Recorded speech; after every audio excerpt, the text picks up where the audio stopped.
कभी खुद से पूछे कि हम चाहते क्या हैं।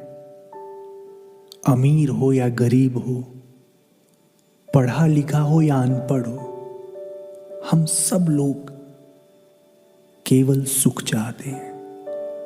एक ऐसा सुख जो कभी खत्म ना हो। पर ये मिलेगा कहाँ?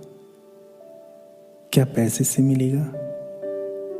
क्या बाजार में खरीदारी करने से मिलेगा? क्या किसी व्यक्ति से मिल जाएगा? क्या कुछ खा पी लेने से मिल जाएगा? कहीं जाने से मिल जाएगा? कभी नहीं, असंभव है। संसार के भीतर जो भी सुख मिलेगा वो कभी स्थायी नहीं रहेगा। स्थायी सुख बाहर नहीं है, स्थायी सुख हमारे अपने भीतर है।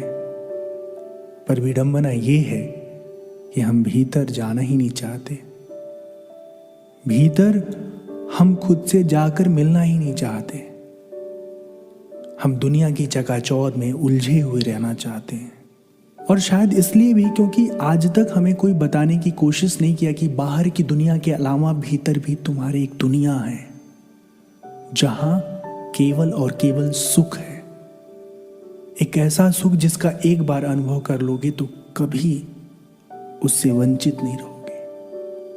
वो सुख तुम्हारे जीवन से गायब नहीं होगा। यकीन मानिए, बाहर जो आप चाहते हैं उसे हासिल करने के लिए कोशिश कीजिए, लेकिन वक्त निकाल करके स्वयं से जुड़ने, स्वयं को जानने की कोशिश भी आरंभ करिए। संसार के ये समस्त वैभव, ऐश्वर्य, संपत्ति सब एक दिन नष्ट हो जाएंगे। नष्ट नहीं भी हुए तो इनको इकट्ठा करने वाला नष्ट हो जाएगा दैहिक रूप से।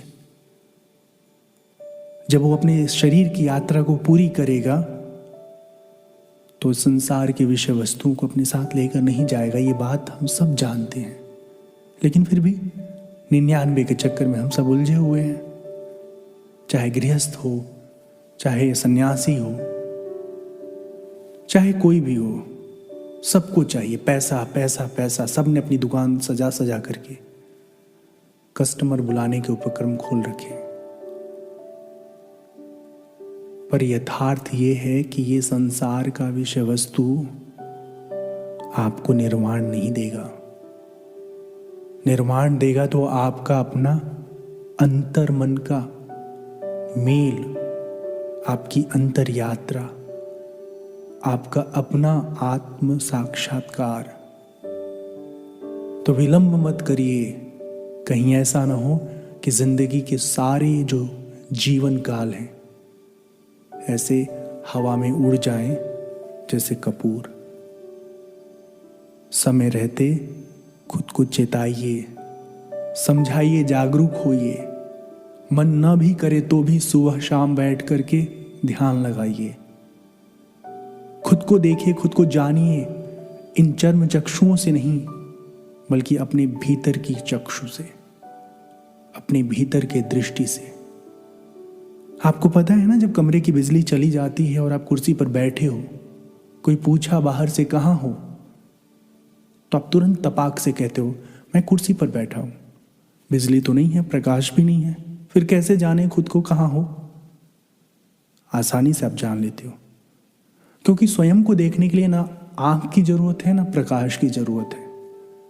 और यही कारण है कि हमको कहा जाता है स्वयं प्रकाश। हम खुद से ही खुद को जानते हैं।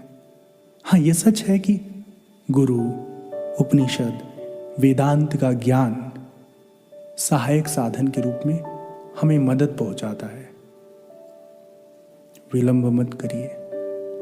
मेरी बात को अपने जीवन में शामिल करिए, अभ्यास आरंभ करिए। खुद को एक बार जान लेंगे ना, संसार के जितने भी व्यवहार हैं उन सब से आप अपने आप को अप्रभावी रख पाएंगे। अन्यथा संसार के प्रभाव में उलझ उलझ के लिपटते रहेंगे और जन्म मरण के चक्र में हम उलझते रहेंगे। तो एक संकल्प लीजिए, प्रतिदिन जितना भी समय मिलता है उतना समय प्राथमिकता से अपने आत्म कल्याण के लिए देना है।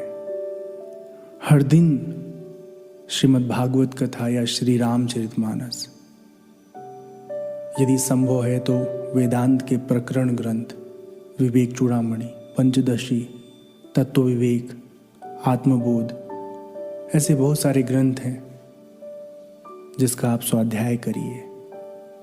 कहीं शंका हो उसके समाधान के लिए हमसे या अपने आसपास जो भी समझदार लोग हैं उनसे सवाल करिए, उनसे पूछिए और अपने आप को जानने की कोशिश में स्वयं को संलग्न करिए। उम्मीद है मेरी बातों से आपको प्रेरणा मिलेगी। हम नहीं चाहते कि आप हमारे पीछे चलें, हम सिर्फ ये चाहते हैं कि आप जहां हैं वहां से आगे बढ़ें।